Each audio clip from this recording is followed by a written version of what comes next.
And good Tuesday afternoon to everybody. It is the Football 360 Show, the fastest hour football talk on the planet. There's our social media. Please reach out if you will.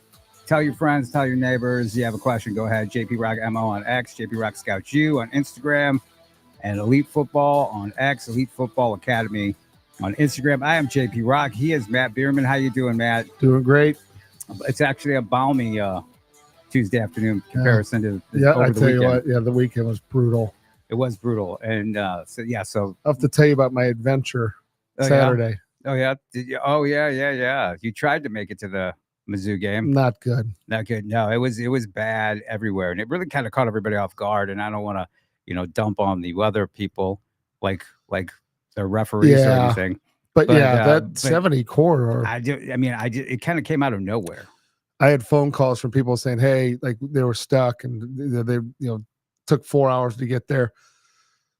So we made the brave decision to go an alternate route. Right? Is it brave or was it well thought out? Well, it was until we hit Herman, and it was odd. It was actually really pretty drive, but we got to Herman, and there was like a line where the snow had definitely gotten a lot more significant than out near, like, let's say Washington area. And we're driving, and I'm like, oh, there's a couple cars down in the ravine there. Look at those guys. Look at those poor guys. They don't know how to drive. Right. Get up to the top of the hill, maybe a mile later, and it's getting pretty hilly because it's right Herman, and the river's off to the left. Really neat area. And guy comes up, this like a Christmas tree farm, like it's really kind of cool. It's snowing a bunch, and he says, "You guys go here for the Christmas tree farm?" I was like, "No, we're heading to Columbia." He's like, "Oh, because we're gonna go there and then go straight north up through like Ashland, like north of Jeff City, and then through Ashland, and then right into Columbia up 63." Yeah. And I mean, the time was 2 hours less than the other route, right? Yeah. And there were 7 cars that were, had gone off the road down at the bottom, I guess, and slid. So they were pulling them out. So like after about a half an hour waiting, I'm like, made the executive decision. So it really sucked because I wanted to see Brady's last game in person. Right. But I also didn't want to sit and watch it in my car. Correct. Right. So we got to watch the vast majority of it on the car, and then got to finish the game at home, which was good. Yeah, that's a shame. See, you should have went overnight. I know. But the family stuff and in the morning. Always, but you and I are exactly like that. There's always something going. We always got something going on, so we're always trying to like hit that, time it out, right, and juggle everything. Spin the plates. Then you're like looking at the other games that were going on throughout the state, like. The DeSmet game here was wild with the snow. Yes. I mean, they got more snow than they predicted, right? 100%. About 4 inches of snow, something like that. Up at MICDS, their game looked like it had snowed, right? They had cleared the field. But not Nixa didn't look as bad, but looked chilly. Right. But they're a lot further south. And then I'm not sure about the Lift for Life game. I don't know how their weather was, and then Luther North looked like it was similar to Nixa. They are big, man. Nixa? I watched some of the games yesterday. See that? Yeah. I mean, it's Kirkwood moved the ball though. They did move the ball because where they're big at is their offensive line. Their defensive line's correct. Yeah. Their defensive line's pretty pedestrian. Now, they're good. But really where the strength of Nixa, in my opinion, is their defensive backfield and their linebackers. They're fast, they fly to the ball, and they're very physical. And the defensive linemen, their role seems to be to just kind of like let the back seven do the work. And their quarterback kind of reminds me of a young Dylan Duff. Right? Now I've told you about him. I've been talking about him. Right? I said, remember solid. The name, Adam McKnight, man. Yeah. He's like a young Dylan Duff, except bigger. Yeah, bigger, more put together. Believe it or not. I mean, it's so interesting because I posted on my ex JP Rock MO. I posted an interview I did with him following the Lee Summit North game, and it's hard to believe he is a sophomore, right? If you look at his physical development, just his facial features and his arms and that, it's hard to believe. And when he got done, all his fellow sophomore friends and classmates were hanging around him, and of course he looks like he's 20-year-old man, and he's got a bunch of little kids that he's hanging around. But that's just what happens. Yep. And we've talked about, the development, how people do it at different stages. But he's a dude. How 6'2"? 6'4". 6'4"? 6'4", 195. Do you see him being a quarterback or something else? Oh, no, he's a quarterback because, I mean, he's definitely a quarterback. He's pretty skilled. I don't know that he's from that area. I think he's moved in. Okay. And but he's very skilled, and he's a dual threat guy. They said they put him at fullback and he'll block. They'll put him in like a lead blocker. Yeah, he likes to be physical. In an interview I did with him, he talked about that, how he likes the contact, but the coaches were trying to teach him how to slide, which we see from the NFL this past weekend. That's not necessarily the best thing going on either. A lot of stuff to talk about. I mean, we've got the Mizzou game. The state championships are all set. Ohio State fights, constant Ohio State, fights. North Carolina. That whole plant the flag thing has just got to stop because it's, I mean, nobody can take it. Everybody's geeked up about something. Everybody's got a chip on their shoulder. It's their logo. Stay off it. I was my first year. Maybe my first. No. It wasn't my first year. It was my 5th year coaching high school, and we were at U City, and our team warmed up, and they did the jumping jacks. So they kind of started coming together like as a team. Well, they ended up, and whether they did it on purpose or not, on the logo, right? As U City's coming out of the locker room to come out and do their warm up stuff. Mm-hmm. Next thing you know, it's a surrounded and it's back and forth. And then, I mean, it's one of those things where you're as a coach, like, I mean, you're not even paying attention to the kids. Like, right. like one goofball does that, brings the flag out or starts doing the jumping jacks and centers the team on the logo. Then it's seen as disrespect. And right. And then I think we turned around and beat them like 56-0. So right. That's the disrespect, right? That you should show. It shouldn't be the physical. It should be the game, right? Exactly. Like beat them if you can, play the best you can, but don't do that. Exactly. Silly stuff. And I mean, it's asking for a fight. I mean, think about it. If somebody comes to your house and they're going to disrespect your house, they're going to, do something to your front door or make some kind. There's going to be a fight, right? But there's a lot of that stuff, and we've talked about it in the past. Just people, how their behavior, right? Their demeanor, their character, their behavior is really, kind of bad. You look at that stuff with Ohio State and North Carolina had the same thing. There was a fight there because of that. Nobody got pepper sprayed at that one though. Yeah, which was interesting. The cops pepper spraying the players. Never seen that yet. Only the players from the other team, right? Right. It's not spray our own players, right? And then you had Nebraska refusing to shake hands with Iowa, and when they were doing the coin toss, and it's like that's so petty. How long does Matt Rule keep that job? I don't know, because I mean, he's like he's one of the top paid coaches in college football. Right. He's year 3? Yeah, I hear he's losing his defensive coordinator and defensive line coach. So yeah, that's to Florida State. It's like. And then Gus Malzahn steps down from head coach at UCF to be the OC at Florida State. Right. And it's I mean, there's just a lot of weird stuff going on. But Matt Rule, it'd be interesting to see what happens with that. I mean, Nebraska's becoming a program where coaching careers go to die. Yes. If he can't make it there. Now he's doing really well with his recruiting and he's gotten back into the state of Missouri and is getting a bunch of top Missouri guys. Isaiah Mosey's going there. Jamarian Parker's going there. There might be one other one that escapes me, but I mean, that was how Nebraska really made its bones was off Missouri kids that get the corn-fed kids out of the cornfields, right? And then they'd come to Missouri and cherry pick top guys from around Missouri, and then they, once Gary Pinkel, had. Took the program to a new level at Missouri and kept the local guys home, then that changed that all. Do you think Drinkwitz is getting enough Missouri guys? Because he's got a lot from the Barry Odom era that are kind of timing out. Right.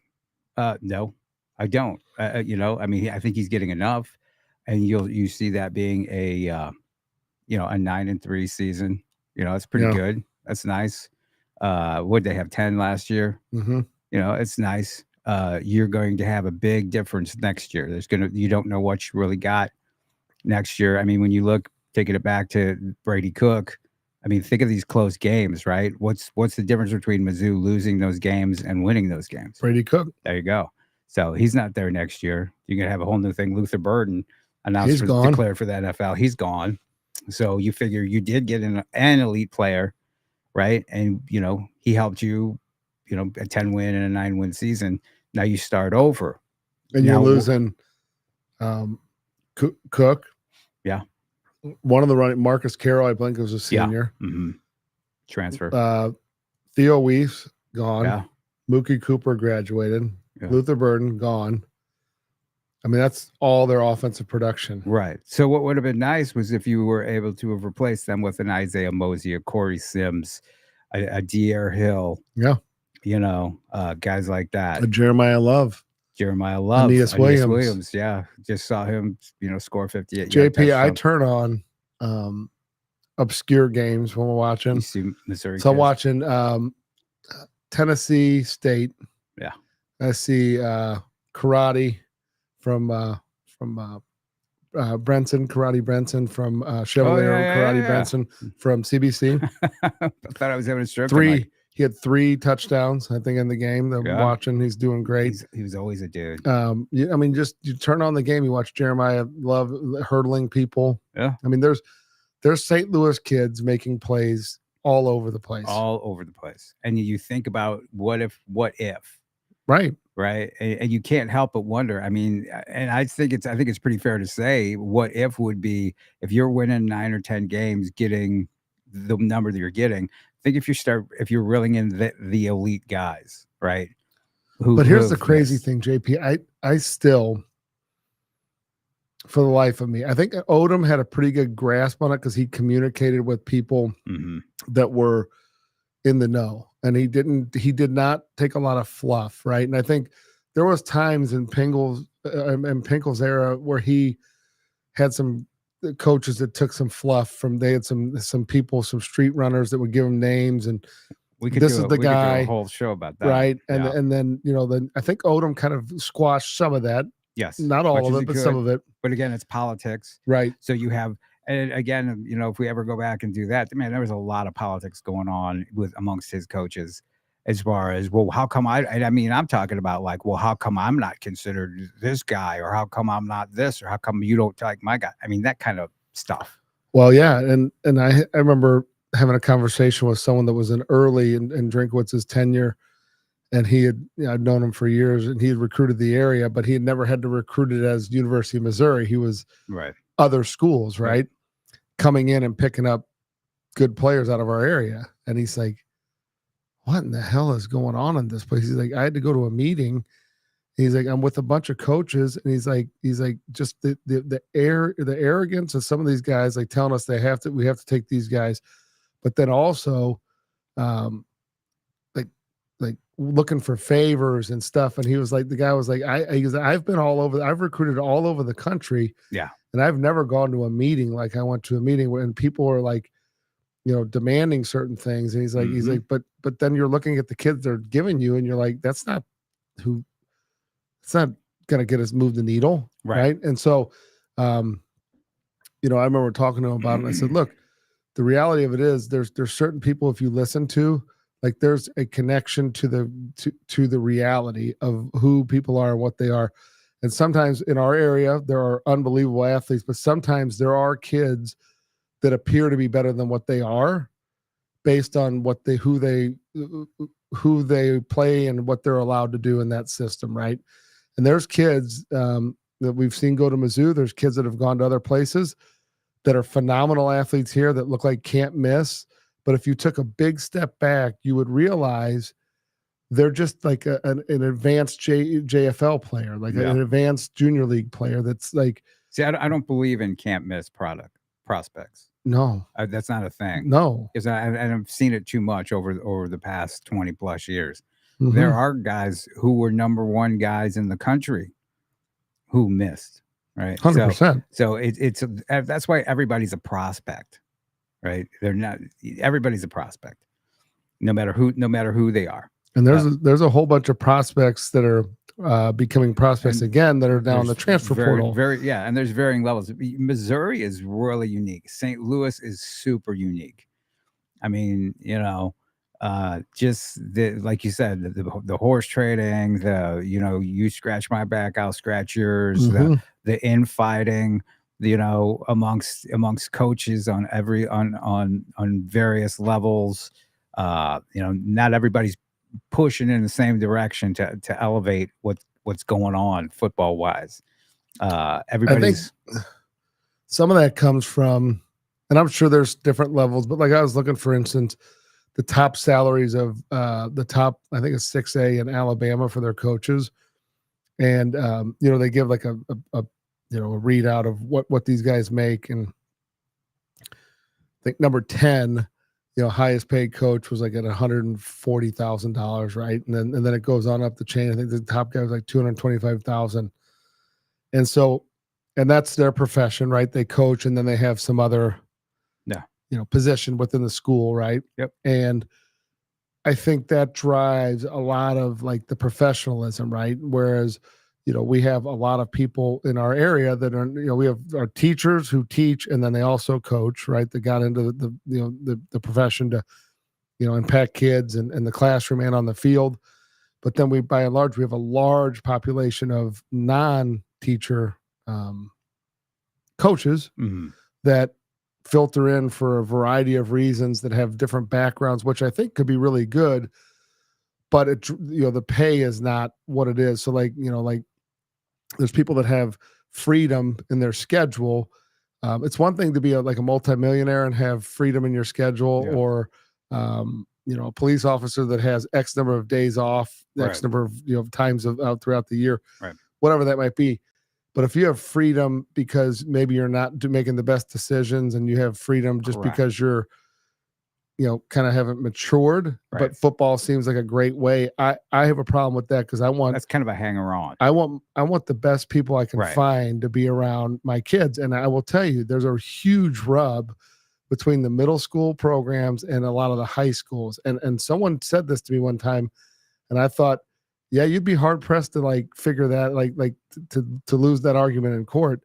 But the guy's assertion was look, they disrespect. A lot of programs do look down, oh, that's just middle school football, right? Yeah.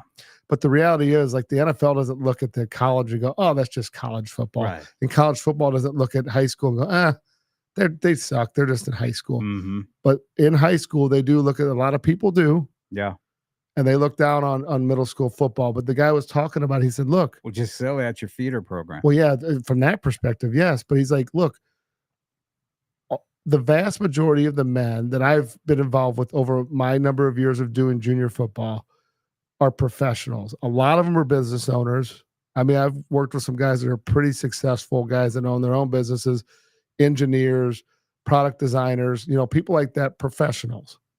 Who are dedicating their time, right? So then, and they're not doing it for riches or fame. And so the guy, his point was, hey, we win in life. Why would you think in any other we're doing coaching? Why do you think we would be any different? One of the guys that was talking about is a self-made multimillionaire who's giving his time, not making a dime coaching. Right. He goes, you think I'm going to give any less effort? He's like, no, I win. I'm a winner in life. That's what I do. That's what I do for a living.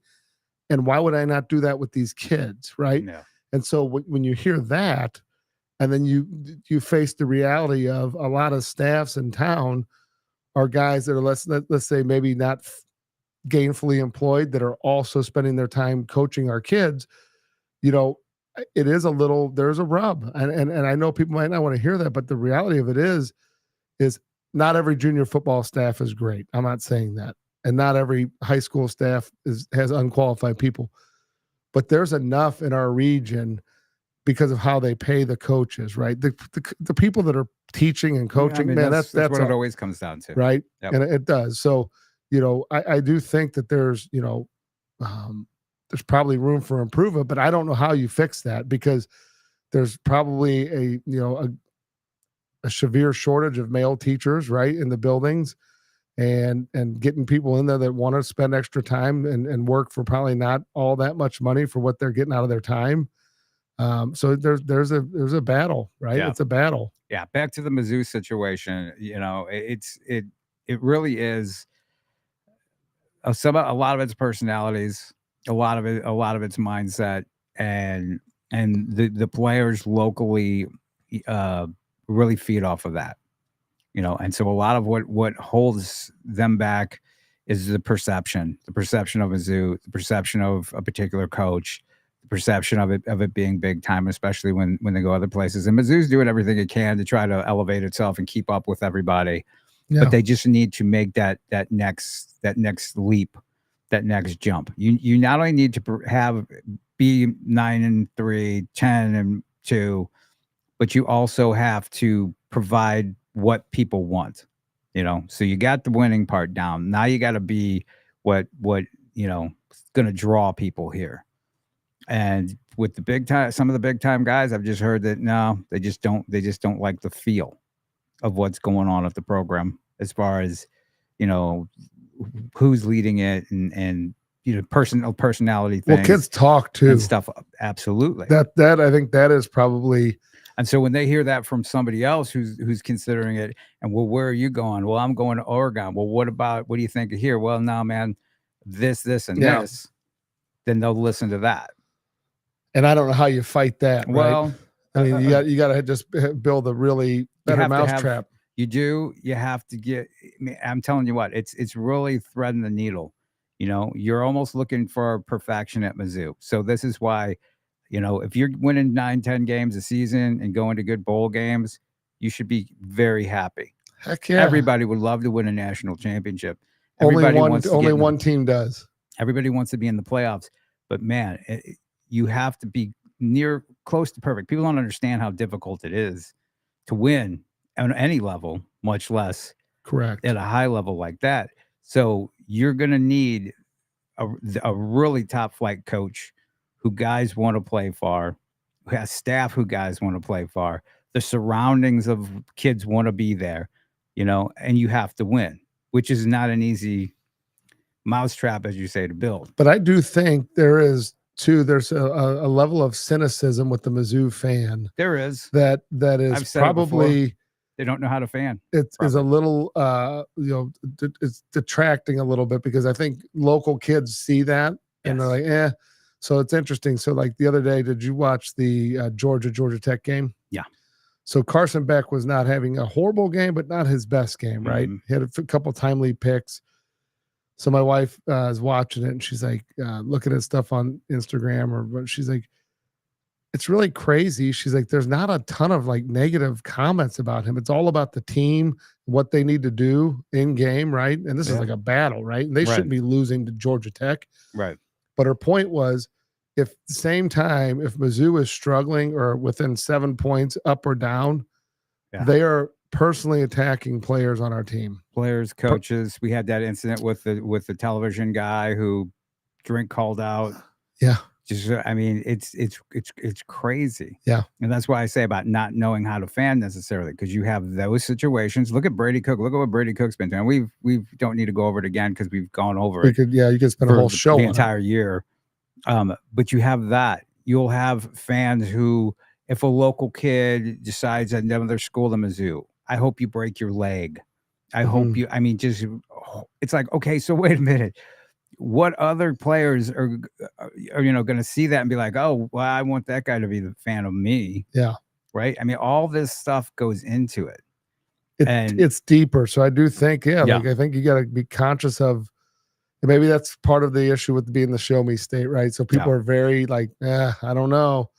It's, really like we're programmed to question a lot of things. Well, the problem is, other places aren't like that, and they don't treat their players. Yeah, they hold them accountable, the good but places, the winning places, right? And you will have that. But if you're at Alabama and you have that level of success, and then you slide, your fans are going to let people have it because you have set a standard of excellence, right? And so from that standpoint, if you're used to that standard of excellence as a fan, sure you can get on, guys. But you got to do something, man. It's just like a player who, was on a losing team or doesn't do anything and then scores a touchdown and then they, start doing backflips and look at me. It's that level of disconnect. Yep. So next year is going to be a pivotal year for them. We're going to see kind of where they're at, right? Because they've had a good run with the senior group, that strong leadership of Brady Cook, and now they're not going to have that. And so, what are they going to do? They're probably going to have to spend $2 million to go out on the open market and find a quarterback. Right. Right. Tomorrow is signing day, and that's a big event in a lot of guys' lives. We can talk about that a little bit. A lot of local guys who are going up there, some really good talent. But really, the big day is the day after that, because, like you said, that's when people go shopping. Yeah, they're going to literally shopping. Like if you look at the transfer portal data right now, I mean, I don't know if the University of Tulsa has an offensive line left. The number of kids I saw enter the portal. So crazy. I don't know if their coach got let go or not. I didn't look, but like I saw Purdue, they fired Ryan Walters, and they have. I mean, it was probably 30 people I saw so that was a brutal loss. Did you see that Indiana game? That was bad. That was bad. Yep, I figured that was coming. Yeah. But he's got a $9 million buyout. Sure, right? Yeah. Okay. Yeah. So one of the things though that I think we need to talk about, and I think it's going to be really interesting to see how it plays out, it's twofold. So a lot of these kids locally that are signing with these Power 5 teams, right? They are going into an era it's not NIL era, it's the NIL plus era, right? And the NIL plus meaning they're going to get paid next year starting in 2025 and these teams are going to have, there's 105 football players, there's 15 male and 15 female basketball players, so 135 kids on the payroll at these schools, at these schools that adopt this strategy or the new payment model. So Mizzou is acknowledged they're going to fully pay, and I think it's $22 million in payroll. So let's just do simple math. If they make it even, and I don't think they have to make it even, I think they can slot it. Yeah, there's some variability in that. I could be wrong, but I think that's how it's going to start out. They may get sued or whatever, and it may change where it's all equitable, I guess. But fine.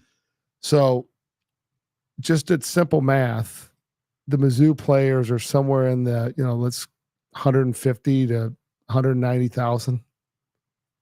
If you just do it equal. If you don't get that, contact Matt Bierman. Okay. Yeah. So like I've told people for years, this is we see all kinds of athletes coming into our facility. Okay. Yeah. We see the baseball players, soccer players, volleyball, all that.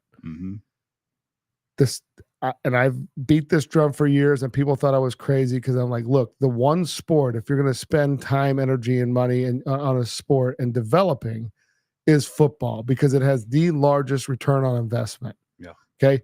We have kids that can come train with us for a year round, and they're going to maybe spend $1,200, $2,000 on the top end if they're doing a lot. Yeah.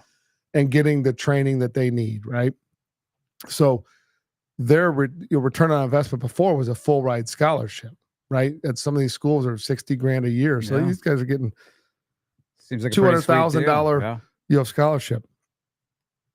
The game has changed. I'm not even talking NIL. So now, not only do you get your scholarship, you get your salary, right? Your base pay. Yeah. They're not paying these other sports. And what's going to happen to these other sports? And I know people think this is crazy. They're going away, whether you like it or not. Texas, Oklahoma, Ohio State, guys like that, they're going to charitably keep their sports, right? Tennessee, they're going to keep them. If you read between the lines of what the athletic director at Mizzou has been saying for the last month, he is putting out a basically a warning sign to all the sports at University of Missouri other than women's basketball, men's basketball, and football. And the reason being is they now have a budget shortfall that's about to nail them right between the eyes, because that $22 million is part of the $22 million they used to spend on the other sports. Yeah. Right. Oh, yeah. And now that's gone. It has to go to the players. So he's now telling everybody to start doing big sales. So what's he saying? He said they're going to increase they got to increase their ticket prices, right? They gotta tighten up the ship with their licensing and all the stuff they're doing with that.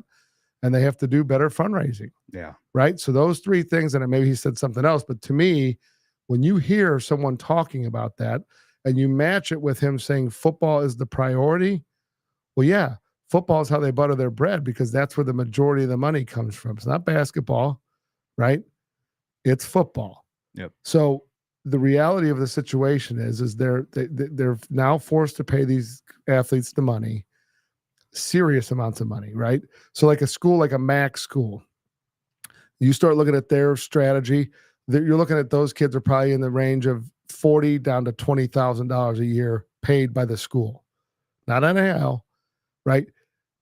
You think that those schools that are low budget to begin with, you think they're going to have extra money?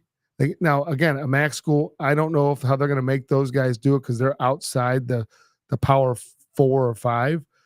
But say you're at the low end of like your Vanderbilt, right? And you get your TV money, but you don't have great attendance. Why do you think they're improving their stadium? Why do you think Northwestern's improving their stadium? Yeah. Like, I just think that there's a day of reckoning coming where football, we're going to see a resurgence of kids playing football again because it is a career path now. And the career path is not the NFL. Correct. The career path is I graduate from a local high school, start making better money than their parents. $400,000 to $800,000 of your first 4 years out of school. Yeah. And you're making it in a time when all you have to do is play a sport and go to school that you already do already. Yeah, think of the kids that can take care of their families. Think of the kids that come from depressed backgrounds. Well, I'm gonna tell you, if it's my son, it's gonna get invested, and he's gonna set himself up for the rest of his life. Right. I'm not even worried, but that's the problem. You're gonna have some people that's gonna just create a problem because they're not gonna have cash management, right, and financial literacy. Then you're gonna have some people that all that money goes to help their family immediately, and then you're gonna have people that take that money and parlay it and basically set themselves up for the rest of their lives. But that's crazy. Everyday walk of life. Right. Everybody's like that regardless. So, but what it is going to do is you're right. It's going to increase the incentive to play the sport. Mm-hmm. Because if you have a guy and, there's all these guys who are 6'1" to 6'4", 6'5" who love basketball. Well, am I going to make that playing basketball, or do I have a chance to go make this amount of money playing football? There's 10 times more spots available for football than there is basketball. Yeah. So you're 10x. You're going to see athletes drawn to football. You're right. There's going to be a resurgence in it, or guys, who play baseball. I think there's less slots as far as making money playing baseball. You have to be this, or this, as opposed to you're going to play college football and start, making a living. Yeah. While you're getting your education paid for. And like you said, those guys they're not going to be getting the money like the football players get, right? And everything's not about money. Isn't, but it drives behavior, right? Yep. And so if you're going to see, and that's what I was saying, like I started out, I've told people for years, this is pre-NIL, this is pre paying from the schools, like payment plans. Right. It's full rides. We have kids going to the Missouri Baptist on full rides. We have kids going to Lindenwood on full rides. We had kids at Truman that they got great grades, and they, but all said and done, they're not paying anything, right? Because that happens. And then we have kids that come in our facility that are damn good baseball players, and they're getting 30% of their school paid for. Yeah, that's the crazy part, right? Yep. So I don't know how that's going to affect those guys scholarship wise. I think there's going to be more full scholarships, but then you have to take into consideration schools have to pay for that. So that means they have to raise money to pay for those scholarships. But they're raising money. Do you think they're going to do it and help themselves, like with their budgetary concerns, or they're going to just say, oh, we're just going to give it to these guys for their scholarships? There's no way that happens, right? No. Like they're in survival mode at this point, which sounds crazy when they got, $145 million budget each year. But that money has been spent down to the penny every single year for the last 20 years. They're certainly going to. Well, how the other sports are going to survive is that you're going to have money men come in, and they're going to own the football programs. Mm-hmm. They're going to put you're going to have big money come in and put money into that, and they're going to own it. Just like last week, we had Dave Portnoy and Larry Ellison and his wife basically his wife saying, "Hey, write a check." You're going to see that, but on a big scale. You're going to have, the Black Rocks or the Vanguards or Coca-Cola or FedEx or whoever. They're going to come in with their money and it's going to be the whatever insert company, Missouri Tigers, right? Or the Missouri Tigers brought to you by, Yeah, this isn't a field sponsorship for Shelter Insurance. No. This is right. This is underwriting the team. Yeah. Yeah. And I mean, that's the only way that I see the other sport surviving, so that the university can then take it, whatever little slice it has, that it's not having to take such a big part of their budget to pay the players in that. Did you see at Stanford last week? By the way, Tulsa's coach did get fired, producer Joe. See? Yeah. Very good, Joe. Exactly. Andrew Luck got hired as the general manager for football at Stanford. Really? So he is going to manage everything from the coach on down. Everything. He's going to work with the coaches, but he is making all the decisions. So they're going to manage just like a professional team. Oh, yeah. A GM. Well, he's a very smart guy. You say just like. Well, they are a professional team. Correct. Right. They're now paying. Oh. It was funny. I was talking to Malcolm Agnew, who's a coach at a good friend of mine. He used to work with us, and he's at Stanford, and loves being there. Former DeSmet player. His dad is the assistant GM with the Lions. I mean, his brothers with the Jets as a scout. I mean, they're football family. Yep.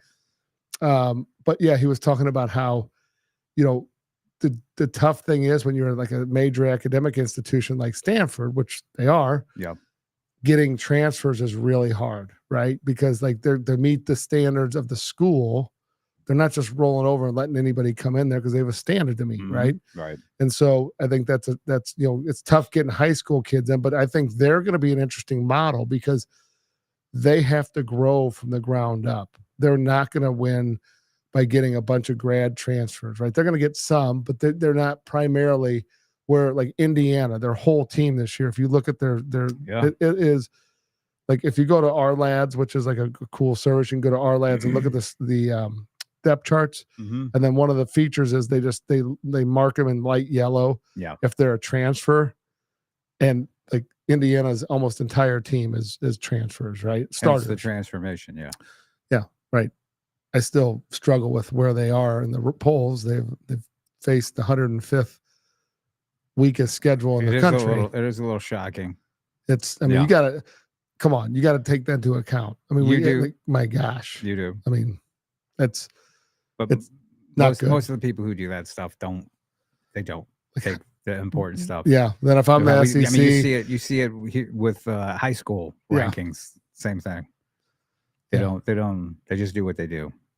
They just look at the record, and it's really interesting. The whole Indiana thing kind of reminds me a little bit of a throwback to when Kansas and Mizzou was so high in the rankings for those years. I get a vibe of that.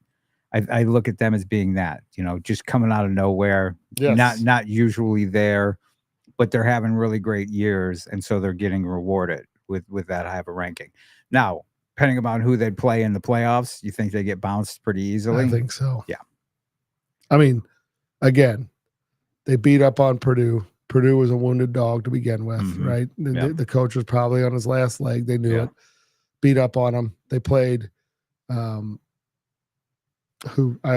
State, who just got beat by a very average Michigan team. Granted, it's a rivalry, but you just start doing like the cross linkage, and you're like, man, they had a very fortunate year from a scheduling perspective. Sometimes it's better to be lucky than good. Yeah. And maybe they looked ahead and they knew and they invested and they said, hey, this is our shot. This is our lane. We got it. And they took it. Yeah. So it'll be interesting to see how that goes. So which totally changes the outlook from a fan perspective, or if you're a media person or whatever you are. You can't just look at a program and say, like Mizzou, be like, okay, well, they got this coming back, so this is what we're going to be next year, and this is what's coming in our recruiting class. It's totally changed. It can be a completely different team. Interesting. I read an article of some sort, and it was a guy that got into an argument with Marshall Faulk, of all people, about something at a restaurant or bar or something. And Falk's contention was the guy was I forgot the gist of it, but Falk's contention was you're not a fan of the players. You need to be a fan of the team, right? So what it was is he was talking about if you were a Rams fan, even though they left, you're still a Rams fan, something to that regard, which I have trouble with because they up and left the city. But to that point, that's why, like, you know, like when they do get into the collective bargaining and all the different stuff, like the players have really little leverage. Like the entity is the Los Angeles Rams. The entity is the Tampa Bay Buccaneers, right? That's what people root. That's what I tie their identity to. Oh, yeah. Sure, they love players and the greats, but once they're done, right? Like Brady Cook is a Mizzou legend. He's done. And so now he will just kind of exit stage left and go and do what he's going to do at the next level. And then the show goes on. The Missouri Tigers are still there, right? And there's this lineage. So people are really tied to like the brand of whatever that school is. And so I just think it is interesting that people choose to get so enamored by certain players, but the game has changed. So now you really are just a fan of that organization. Right. Right. And then you live and die by how well they recruit in the guys and develop them. And if you're a longtime college fan, that's how it's been. You've been a Missouri Tiger fan or a Fighting Illini fan, and you know it's totally different game, and that's got to be wild. I mean, I used to be a super fan of back in the day. You know, doing what I do, I kind of got away from that. But you lived and died with, well, what was the recruiting class? Well, what are the guys coming back? Well, what coaches are? I mean, man, that's all out the window because they're 1 year bringing in 1 year, essentially, like free agents. Hitmen, yeah, right? Yeah, mercenaries. Yeah. So that was the other thing I was talking to someone about, and I'll be curious to get your take on this. So these class of 2026 kids, okay, they're the first group that we can say, hey, all the COVID guys are gone, right? They're gone. So the extra 6-year guys, the 28-year-olds playing football still, they're gone. Right. Little do we know the tsunami was coming of going from, so I don't know the exact number, but Alabama apparently has about 150 players that are somewhat loosely associated with their roster. I thought 120 was the max that they could have, but someone told me it's like 160. Creative. Okay? Yeah. Okay. Way of doing it. So now with this new roster limit, yes, they're going to have more scholarships. They went from 85 to 105. So that's good. Well, where are the other, let's just say it was 50, 55. Where are those 50 going to go? Okay. So now all those guys that we were saying were hanging around, so we cleared them out. Well, now there's these chunks of guys. Say Mizzou had 120. Now that's 15 guys. So you're going to lose some to attrition because they're just going to graduate. But where are they going to go? They're going to leave, and they're going to take spots for younger guys that were trying to fill those spots. Right. And it's going to become the next great obstacle for high school kids to get recruited. Yes. And it's getting harder and harder. Unless you are a top guy coming out right now, it's going to get harder. How do you become a top guy? Have someone anoint you early. Yeah. I mean, it really does help. I mean, there's a kid today, and I posted on Twitter. His name's Bryson Varner, and you might be familiar with him. He, I know he trained at Elite Central, Mid-Mo Elite, out of Blair Oaks. Going to be playing in a state championship game. Just picked up his first offer today from Missouri Southern, which is a good offer. And I don't think people realize how good of an offer Missouri Southern is. They really have a good tradition of getting guys and, them making it to the league. Just his first offer. And so my response to him was, congratulations, long overdue. And it was. You're talking about a 6'4", 235-pound defensive end who can play, right? And so he's having to wait day before the first signing period to pick up his first offer. And think of the kids out there. And I know you know them because I know you hear the parents, and I know you hear the kids just like I do. What am I doing wrong? How come I'm not getting this level of recruitment? But that's how we've fallen. So you're talking about that kid who can play and who will probably be an impact player at that program if he goes there. You're talking about that kid now having another obstacle keeping him from getting that. Correct. And there's going to be more dudes entering the transfer portal because either their coach is getting fired. Okay, fine. But just because they're being told they don't have room. Because so what's going on this week, they're signing guys tomorrow. The 9th is when the actual transfer portal opens, but there's kids, meaning that they can start to sign those guys. They're already entering the portal though. Like if you go on and look, I mean, there's like, I probably read 250 names last night. A couple names I knew, right? Right. And it's all levels of guys too. Right. It's wild. And then of course I'm inquisitive. So I'm like, okay, I'm going to look at this kid's, cause some guys post again, some guys are just posting a picture of them playing. Okay. Like meaning like in practice. That's usually to me is like, oh, this guy hasn't played much. So he's dead in the water. Like right. what is the incentive if you weren't good enough to play at that place, which I'm not saying that in the terms of not being good enough to play. I'm saying in the terms of like, if you weren't playing there, why would we want you? Like, I think I told you, I talked to a top 25 head coach a couple weeks ago about a kid. And he said, well, if he's not starting there, why would we want him? Correct. Right. And I understand that. Right. But there's only so many starting spots on a team. And there's a thing called age. There's a thing called, politics. Yes. There's a thing called in maturing, like maybe the kid's not fully mature. Yeah, like what are you going to do to develop him, coach? Like what can you do? Yeah. But I think there's a lot of variables that people are not thinking about, but I think it's going to get difficult for the high school. 2026 is going to be more of a problem. And maybe it's more of a 2025. Like it's going to be rapid and it's going to screw a lot of kids that are not getting offers right now that would have gotten them. Right. And maybe it cleans itself out by next year, which theoretically it could. You hope that it makes an adjustment.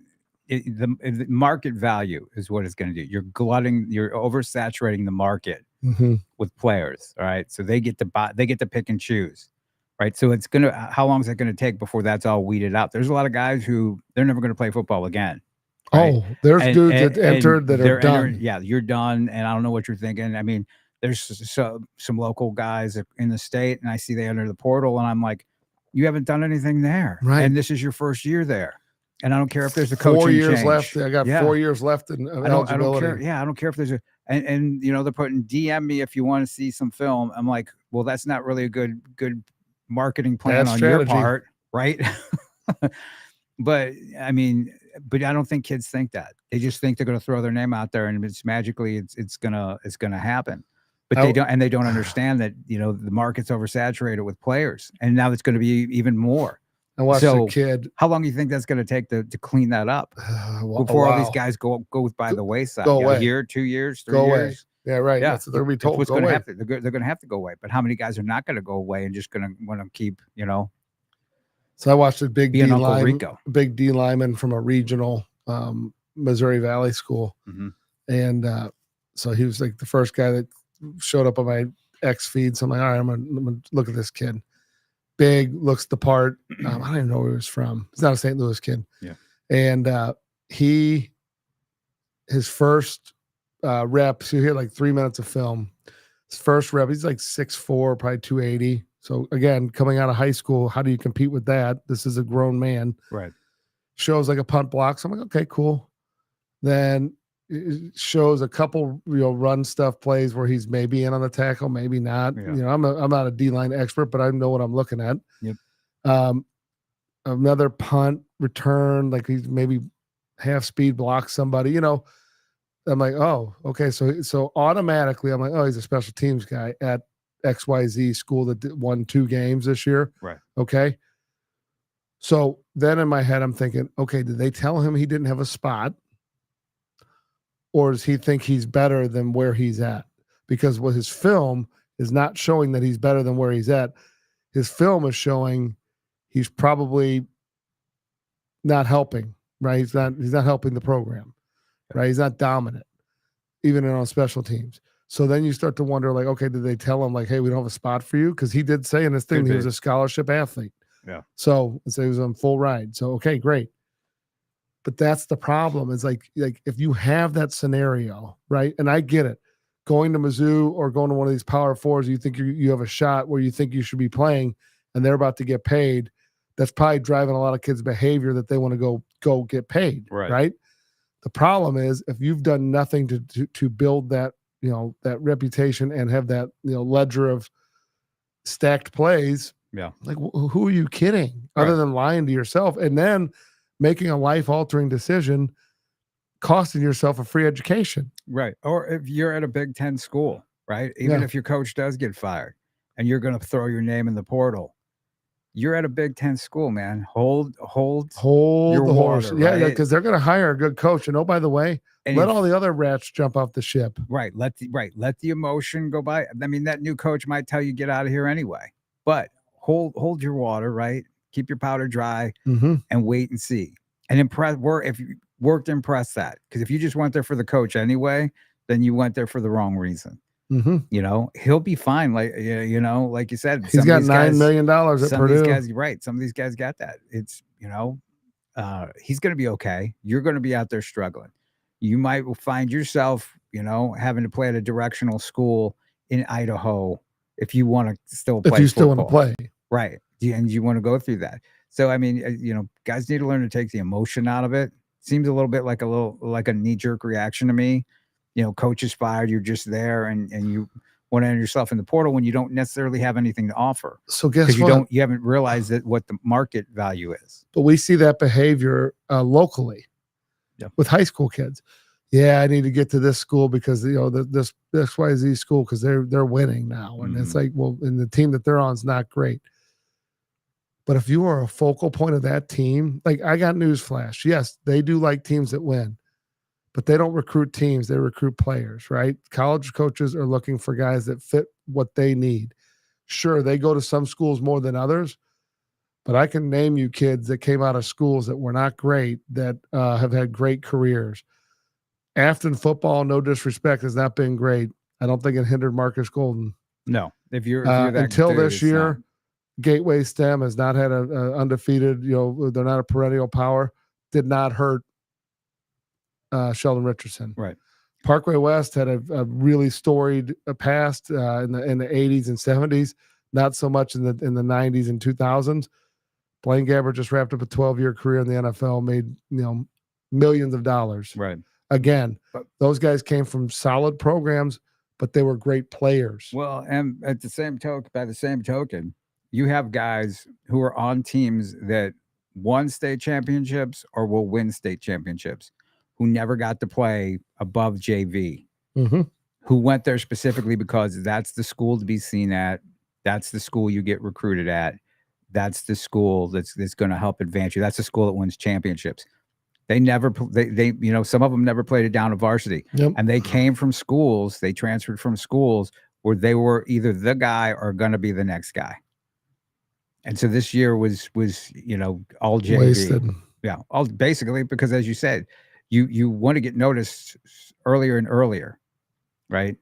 Because waiting around to your senior year, I mean, you see that there's a young man just played DeSmet out of Liberty, Missouri, named Jackson Hicks, who's run for like 2,700 yards this year, and he just got an offer from Southwest Baptist, which is nice and all, but he's 2,700 yards. Yeah. That's a whole different thing as far as we've talked about stats and numbers, but still that paints a picture though. It does paint a picture, right? It's just to give you an idea. I mean, he's a talented kid. He's going to be fine wherever he goes. He's up for the Simone Award, and he'll be just fine.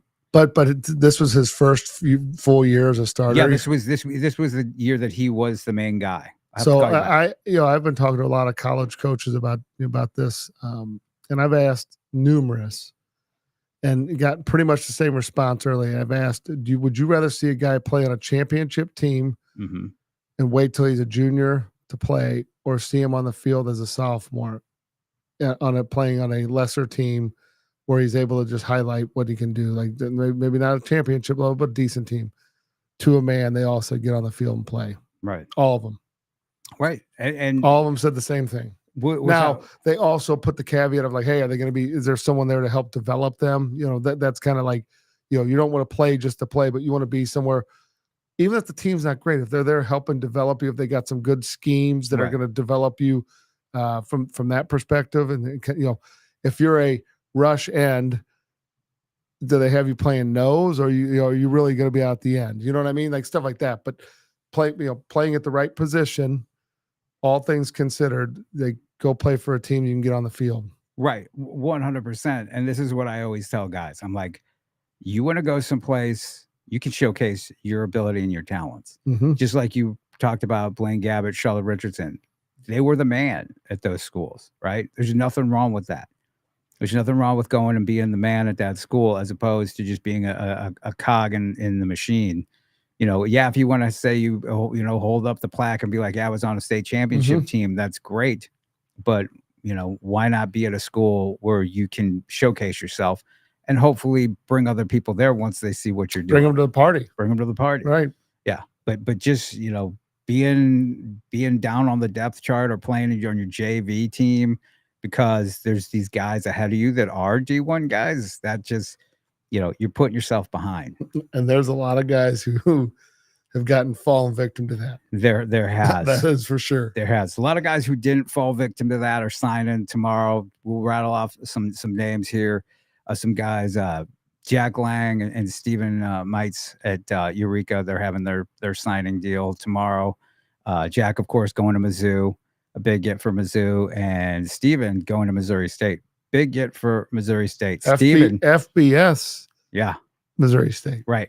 But still, I mean, Stephen has that level of talent.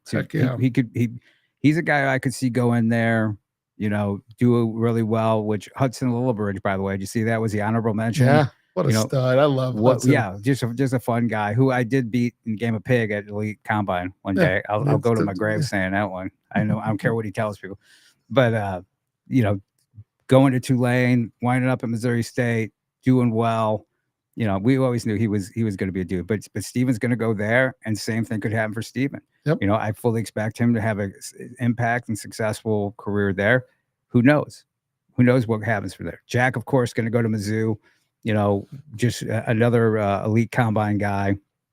Highly touted. Very athletic. We knew him when, before all that stuff happened. He showed up at the combine, 6'7", 253 pounds, running a 4.9 or 5.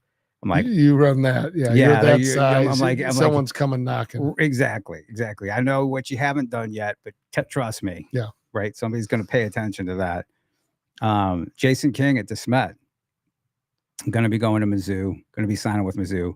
Linebacker had some injuries, but just a talented kid. Yep. Who will play? Who will make a nice impact for their.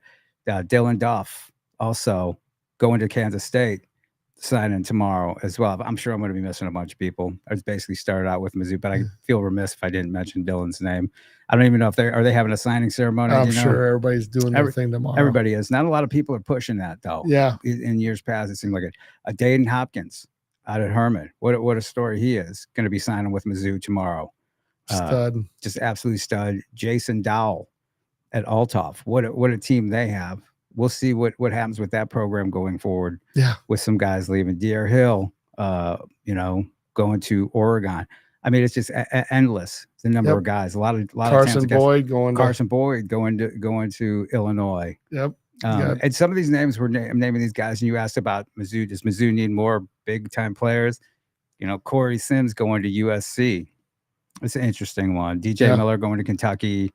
I mean, it's just Charles Brooks also from Ritter going to NIU.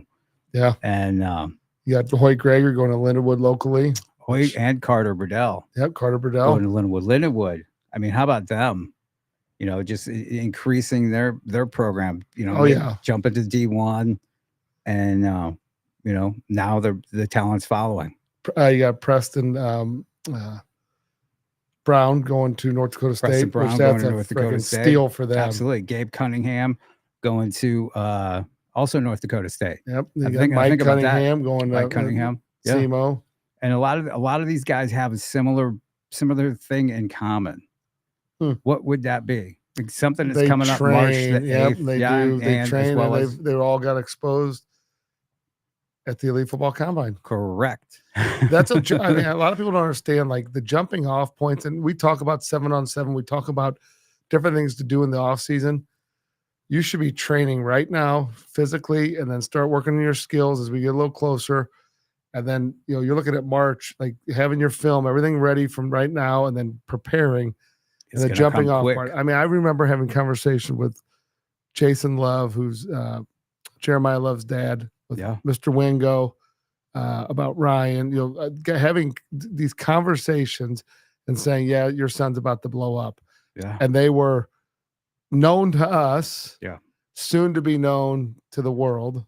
And now they're both putting on in the, the highest level, national level, both can be in the playoffs. I mean, I'm not saying that we're the reason, but I will tell you, we played a part in how that works, right? They both trained. So that's one side of it. But the exposure component, once you start to like, how this is, once someone catches fire and their name shows up in a report and it's verified, and then it starts to tear through, and then someone offers. And then once that offer, then everybody's looking, and then it just the fire starts to intensify, right? And then all of a sudden, Jeremiah McClellan, same thing. I mean, it's like, all of a sudden you get these guys that show up. So I would argue, I mean, you got guys that have like Isaiah Williams was there, right? You got Isaiah Williams, Jameson, all these guys we just mentioned there. Jameson Williams was there, right? I mean, you got guys that like have all come as younger, unknown guys, have done really well, and then they show up. And now, granted, like they're guys that have gone on and done a lot of things in their career, but there's a stepping stone. There's certain things that are like that are good for your career if you're ready. Right. If you're not ready, you go and you kind of audit the course, kind of get your feet wet, see what you need to work on. And there's no shame in that because you can, delete your scores out and scratch them. But if you are ready and your film matches what your readiness is, then be ready. This is what's going to show you. And whether you're a player or you're a parent, this is going to show you where you are at as a player and what you need to work on, or if it's never going to be a thing for you. So it's win, win, win, right? You do it because, I mean, and then that helps you. And think of the number of guys who've come to the combine, right? And then they go to camps, they go to Lindenwood, and same people involved in the elite combine, involved in Lindenwood. Yep. So you have it gives you a window into what you're going to do, what you need to do to be that guy.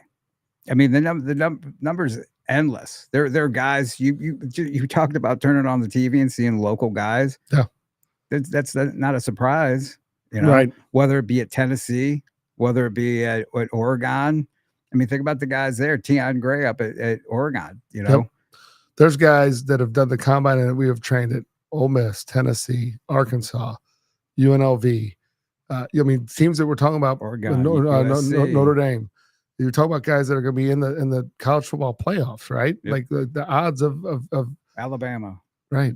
I mean, just it is really an interesting Georgia. I mean, there's guys from across the region, our small region, where they're playing nationally, right? And I think the thing you want to impart is it's not easy.